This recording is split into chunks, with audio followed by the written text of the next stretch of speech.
Welcome, Marta and Bruno. Thank you so much for joining me on the World Vegan Travel Podcast. Hello, Hi, Brady. Brady. Thank you for Thank you for inviting having us. us. Thank you. Oh, you're so welcome. I'm really happy to have you here. And we've been talking about recording a podcast together for so long because I always love these particular episodes where we get to dig deep into a particular destination through the vegan lens. I always love that. But before we get into all of that, why don't you tell me where you are exactly and who you are? Of course, I am Bruno. I was born in France, although I am Portuguese, but I'm French-Portuguese to be more accurate. I lived in Paris a long time, and then my family moved to Portugal. So my family is Portuguese. I met Marta in Portugal. She is Spanish, and she is an authentic Sevillana, which means that we are in Seville right now. The sunny city of Seville. The people who don't know, it is located in the south of Spain, in the region of Andalusia. We met basically 7 years ago in Portugal because I worked all my life in the tourism industry. And Marta was working there at the time as well. Basically, she went there for a holiday and then she started working there. To cut story short, we started living together. And at some point, she suggested to move back to Seville. Basically for her, since it is her hometown, we needed a change in our lives at the time. And I thought it was a great idea. I didn't know Seville. She introduced me to it. And I must say that when I saw it, it was like, wow, I would love to live here. And here we are. Well, I agree with you. Seville is a beautiful place. I've only spent a couple of nights there, but it definitely is a must see. But before we get into all of the Seville stuff, because I know you're going to share some information about Seville, what is it that you do in the vegan space? Yeah, so 8 months ago, we created and started to run what is today the first and only vegan tapas tour in Seville. The aim was introducing the authentic vegan Andalusian cuisine to vegan, vegetarian, and also just vegan curious people.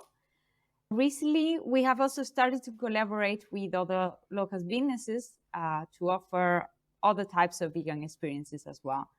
For example, Flamenco show with vegan dinner or wine vegan tasting. And basically, our experiences are focused on authenticity while always respecting our ethical values. For example, what distinguishes us from other tapas tour companies that advertise, for example, vegan options, is that our tours are designed by vegans and for vegans, okay? Because as we are also vegan travelers, we fully understand the needs and expectations of fellow vegan travelers. On our tours, guests can taste traditional and delicious tapas in spaces with, for example, no images of animal cruelty, which unfortunately are more common in Seville than we wished. Yeah, I absolutely love that. I definitely think that there is a big difference with traveling or doing a tour with a vegan owned and operated company than there is a non-vegan one where vegans are like an afterthought, like front and center are the vegan values and where 100% of the care and effort and attention to detail goes. That's what we do in our company. That's why we do what we do and why so many others are doing the same. Absolutely. Well, that just sounds wonderful. Now, Seville is such a beautiful destination, and Seb took me there a few years ago and I absolutely loved it. But for those people that may not know much about Seville and the surrounding area, like, why would people want to go there in the first place? Right. Seville has a lot to offer. Firstly, it is the capital of Andalusia. And it's a city with an amazing and unique heritage, which comes from the fusion of the different cultures and civilizations that settled here, such as the Romans, the Moors, the Christians. Because of its stunning heritage, it has also been the setting for several movies and TV shows. You're probably a fan of one of those, I don't know, Brady, for example, Game of Thrones or Star Wars. And so many, honestly, so many beautiful monuments. And Along with Granada and Jerez, it is the birthplace of Flamenco, for example. So it is very, very important, obviously, for Spain. It is also basically that's a bit bold to say, but we can say that perhaps the capital of tapas, since it has more eateries, for example, in Madrid, and like one eatery for every 180 inhabitants, which is a lot. It is incredibly vibrant, attractive. There's a lot of life in the streets, and it has deep-rooted traditions, and the food is great. So vegans should definitely not discard it from their plans while visiting Spain. Despite being a city closely linked to its traditions, in recent years, more vegan restaurants have opened. Also, more non-vegan restaurants are now offering interesting vegan options. On top of that, Andalusian cuisine is famous for its rich variety of legumes and vegetables, since it is highly influenced by the Mediterranean and the Arab cuisine. Another thing also, Andalusia produces most of the olive oil that is consumed throughout the world today.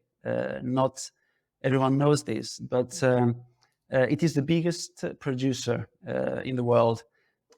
When Sevillanos and Andalusians say with great pride that if you have not visited Seville and Andalusia, you have not been to Spain, I think they're probably right, really.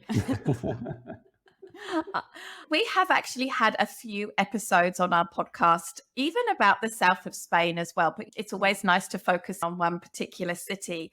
And I think that many people think that Spain isn't particularly vegan friendly. And of course, things are changing. I remember a friend of mine, she's Spanish and she's been vegan for about 12 years or so now. She lives in Southeast Asia, and every time she goes back to Spain in the summer holidays, she's like, wow, I can't believe I found this in the supermarket, and I can't believe I was able to get this, and there's this new vegan restaurant. So things are definitely getting better in Spain for vegans. But would you consider that Seville is an especially vegan friendly city? Like, is it the cuisine that naturally lends itself to being more vegan friendly, or maybe it's full of very progressive people who are opening up restaurants? Tell me about that. Yeah, definitely. I think Seville is a city that surprises vegan travelers a lot. It is not one of the most famous cities in the world for its vegan offer. When you know the city very well, you can really enjoy its gastronomy. That is why we wanted to create a vegan tour, because we wanted this information to be accessible to everyone, not just to the locals. We thought that maybe the best way to pass on that information was creating a vegan guide to the city with recommendations of restaurants that we have tried ourselves or other types of vegan businesses in town that are only known by local people. In our guide, we'd recommend places where you can find the best vegan pastry shop, or where you can have a drink with the best view over the city, or where you can see a good flamenco show with vegan options. So basically, we give plenty of tips and recommendations to help our guests to make the most of their time in Seville. But yeah, definitely Seville is becoming really vegan friendly. I love it. I think I know the answer to the following question, but maybe our listeners don't, because information has just become so much more accessible these days with the internet, and there are so many incredible apps, and you can just search like vegan Seville and you'll get a number of really good options that will come up. But you are offering a actual tour that people will pay to do. So I guess something that a lot of people might be wondering is like, why on earth would you pay money to do a tour and pay for somebody to take you around? Because of course that has cost and all of these things. Why would a traveler want to do that when they could just Google something and do a vegan city food tour? Of course, to Google is very, very helpful, definitely. Marta and I, when we are on holiday and traveling, of course, we Google a lot. There are many applications, basically, that are helpful for vegan. When you look at the reviews, most of the times, the reviews are made by tourists. We have realized that the most popular listings, they do not always represent the local cuisine, and they are not often the most valued spots among the locals. On the other hand, there's so much more behind the food tour. Food tours, they are normally designed by local people who have a deeper knowledge of the traditional cuisine and the gastronomic offer of the place, right? So we think that the ideal is to combine the two. So you can Google, of course, but try to do a food tour when you travel, because the aim of the food tour is not only to inform and to give you recommendations, it provides travelers with a unique experience of cultural immersion, if we can say, because you will learn about the culture of tapas when you participate in it. We talk about food in our tours, we talk about history, we share curious anecdotes, we give you interesting facts, and we also try to debunk a lot of myths that are held about Andalusia and the Spanish culture. I always try and do a vegan city food tour whenever I travel, if there is one available. And I actually have several blog posts about, and of course you feature on this blog post. I scraped the internet trying to find as many vegan city food tours in Europe as I could. And there are surprisingly quite a few. I'll link to that blog post in the show notes. But there are so many great reasons to go on a city food tour, and all of those things that you say are true. But something that I really appreciate is very often the hosts of the city food tour, they will visit several restaurants in a short period of time, and they've usually had an arrangement with the restaurant ahead of time. So often there'll be like tasting plates or like a small amount of food, and you'll be able to taste a lot of food in a short amount of time. Mm-hmm. And if you're only in Seville for one day, then there's only like 2 or 3 meals that you can have. So this is a really great way to get a wide amount, breadth of the food in a short amount of time, which, you know, is impossible to do if you're just there for one day. I really love meeting local people when I go on a vegan city food tour and hearing their personal recommendation and tips for that short amount of time. In this case, a Spanish friend showing me around their city, and locals love their city so much. They just really want to show it at its best and show all of the wonderful things about it. You don't get that so much when you're just following a guidebook or a blog post, for example. It's just so much fun. I love it. Totally. So what are some of these widespread myths about Seville and Andalusia that you'd like to address? I think this is going to be fun. I think one of the most widespread myths is, for example, Sangría. They think that it is a traditional drink from the south of Spain. Okay, I know that is a very popular drink outside of Spain. I don't know, in the States, in Canada, probably, and the United Kingdom too. But the fact is that most local tapas bars in Seville don't even know how to prepare it. Because when we go out for tapas, we never drink it, okay? It is not an Andalusian drink. You can still see it advertised the city. It is more common to drink it in other places in Spain, like the Mediterranean coast, Valencia, Barcelona. What we do drink is tinto de verano. I don't know if you had the chance to try, Bridie. I have, and this is so funny. My friend who spent a lot of time in southern Spain, she saw me on Instagram stories one time in southern Spain drinking sangria, and she put me right. So yes, I can confirm that I definitely fell for that one. And I have tried the tinto de verano. De verano. I have tried that. I mean, summer tinto. Yeah. I love it. Yeah. Guilty. What others do you have to share? Okay. This one made me laugh a lot at the time. Was that bulls run through the streets in Spain. So I remember that once we got asked if it was safe to travel to Seville because of the bull racing thing in Spain. So I think the idea that the bulls run through the middle of the street in Spain comes from the popular festival, Los Sanfermines, which is celebrated once a year in Pamplona, a city in the north of Spain. It is true that in some towns in Spain, they still maintain that tradition. but they are specific events. They are previously organized and located in spaces fenced off from the public to control the bulls. So there is no way that you will ever be caught by surprise on the street or that you will attend it by accident. In Seville, this tradition does not exist. What they still do, unfortunately, are bullfights. But these take place in closed spaces, the bullfighting rings. So they can only be accessed by buying a ticket. It's not easy to witness it. Another myth would be, I must admit that some Sevillanos find this very funny. Some people who travel to Seville during the winter months are tempted to try some of the oranges that they can easily collect from the orange trees present in the street, everywhere in the right? street. Yeah, exactly. Correct. But what these people do not know is this variety of orange is not supposed to be eaten raw because they are extremely bitter. These oranges are used for other purposes, like marmalade, for example. The oranges that we eat are grown in the countryside.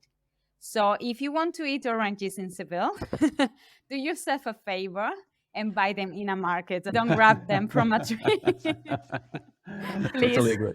I love it. And actually, I've just made that connection. Like the best quality marmalade is actually Seville marmalade. Marmalade. I'm thinking about that now, and because of these amazing oranges. Yeah, but they're Oranges from always Seville, bitter. yeah. That's why you can only eat them in a marmalade because they put a lot of sugar on it. Another myth would be, we have to face this one nearly every day, is about Gazpacho. Probably our most internationally known dishes. What happens with Gazpacho, but it is one of the dishes of our gastronomy that requires the most education. Really? Okay. It's very known, but no one knows how to make it or what it really is. The point is that most of the people that come to Seville think that Gazpacho is a cold tomato soup. All right? I don't know if it happens with you, Bretty. No. Usually when I have made gazpacho in the past, it's been with raw tomatoes. So I was doing that part right. Is that correct? Yeah.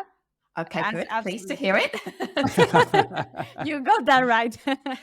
But yeah, so that's the thing, that since some of the people think that it's a cold tomato soup, some of them are a bit unwilling to try it because they think that it's something weird. Cold tomato soup, yeah, they don't want to try it. But what they don't know is that gazpacho for us, for Andalusian people, is actually a drink. It's not a soup. It's actually one of our favorite drinks. It's nothing but a smoothie of raw veggies. We drink it. We literally drink it from a glass. We don't eat it with a spoon. We have it especially during the summer, just to cool off and accompany our meals. And the good news is that the gazpacho is always vegan. So please don't be afraid of trying gazpacho. I love gazpacho. If I can basically perhaps add something that just came to my mind also, which is churros. Have you tried churros? I have. Sure. Well, many people think that churros are like a sweet or a dessert that you can have after a meal, but it's not the case in Spain. So you have churros basically on a Sunday morning with your family for breakfast. Also basically, well, on a festive day, for example, or after a night out. So when you come back from clubbing, if you are into clubbing and you are starving, let's head for churros. And also the tortilla, the Spanish tortilla. We had people on our tours basically that thought the Spanish tortilla and the Mexican tortilla were the same before they tried it. But then they found out that it's totally different. The Spanish tortilla, to put it simply, is a potato omelette. The original recipe calls for eggs, but it's easily replaced by chickpea flour, black salt to give that eggy flavor. And it's very tasty. And in our tours, it's one of our guest favorites. Oh my goodness. I absolutely love tortilla as well. It's so delicious. Oh my goodness. I desperately want to go back to Spain. Wow. Okay. I'm curious, when is the best time to visit Seville? Because I know it is extremely hot in summer. And I think a lot of people, maybe myself included, make the mistake of maybe going in the summertime. When would you say is the best time to go to Seville? And are there any particular interesting festivals or events that people might like to plan their visit around? Well, the best time to come to Seville is spring, because the weather is perfect. It's not too hot or not too cold. Sometimes it can be a little bit rainy during a few days, but normally it's really good weather. We have two big festivals or two big events during the spring. The first one will be the Holy Week, or the week just before the Easter, which is a really big thing in Seville. I would say is one of the most important Holy Weeks in Spain. The other one is the Feria de Abril, is the April Feria. And that is also 1 week during which we go to have several drinks and we eat and we dance flamenco. It's really, really fun. If you have the chance to come during that week, you will have a lot of fun. So I advise everyone to come for the Feria. Great. Thank you for that tip. I love it. Okay, great. So some people are maybe a little bit short of time when they go to Seville. Maybe they only have a full day. What would be the perfect Seville day according to you both? 1 day is definitely too short. Definitely too short. There's so much more, really. There's so much to see. But there's several ways to do this. You should start your day with a good Andalusian breakfast, which consists of fresh orange juice, made with the sweet orange bought in the market, not the ones picked up in the streets. The toast with fresh tomato puree and olive oil. And any traditional bar in Seville serves it. You could spend the morning seeing some of the monuments in the old town. Definitely the cathedral. The cathedral is the largest Gothic cathedral in the world. It's absolutely stunning. It is the place where Christopher Columbus was, let's say, a historical character that arouses passions on both sides, is buried. There's the Giralda Tower as well attached to the cathedral, which is the landmark of the city. So basically, if you want to stay fit as well, do some exercise in the morning, you can just climb the 35 ramps to the top. It's like 104 meters to get to the top, and you enjoy the perfect views over Seville. There's also the Reales Alcázares. It's all in the same area. It's a beautiful Mudéjar-style palace with a deep Moorish influence in its architecture. It has been the residence of many kings in Spain. It has spectacular gardens. And again, if you like Game of Thrones, you would feel like you are in the water gardens of the Kingdom of Dawn, if you have watched the series. After the visit, I would say perhaps to walk and discover the Old Jewish Quarter. Again, very close from that, which is neighborhood of Santa Cruz. It's like a maze, so you can get lost eventually, but it's part of the fun, and you always find your way out. Every little narrow street ends up into a beautiful little plaza. Then you can have something to drink. It's beautiful. And there's also the Plaza de España, also next to it. And you can just head there and take some selfies and send it to your friends. Of course, well, food tour, a vegan food tour, because you're probably still hungry. So that would be a nice idea also to socialize with other vegan travelers. Yeah. I also think that a perfect plan for the evening would be to take a walk down Calle Betis by the river.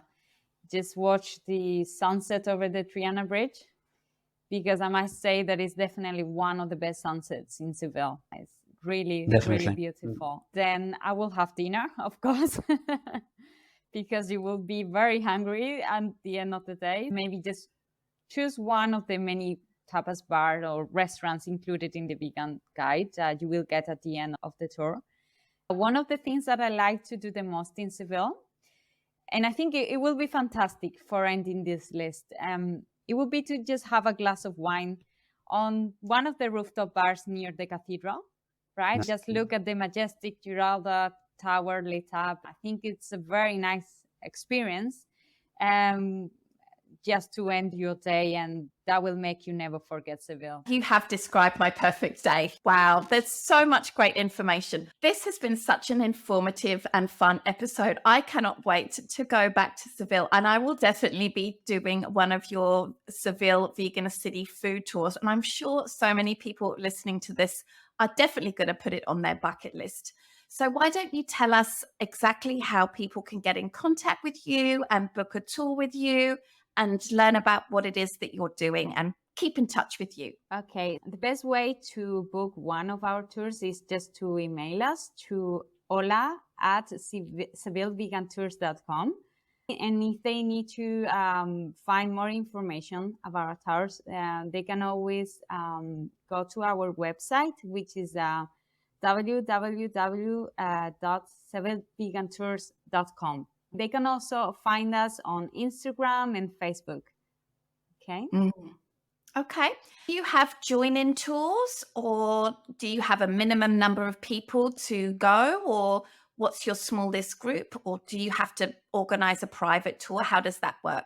The minimum group is just 2 people. Even if you're just one person, just email us and we will fit you in any of our groups, and that's all right. Okay. Exactly. Wow, that's really, really cool that you do that. I absolutely love it. I really recommend people that are heading to Seville, even if you're just by yourself, like maybe ask around, and maybe there's some other vegans around you that would love to jump on this tour as well, to make the group a little bit bigger and have more friends. Fantastic. Thank you so much, Marta and Bruno. Thank you so much for taking the time to talk with us today. Listeners, all of the links to all of the places that Marta and Bruno have shared with us are in the show notes. So make sure you go and have a look over there. Thank you so much, Marta. Thank you, Bruno.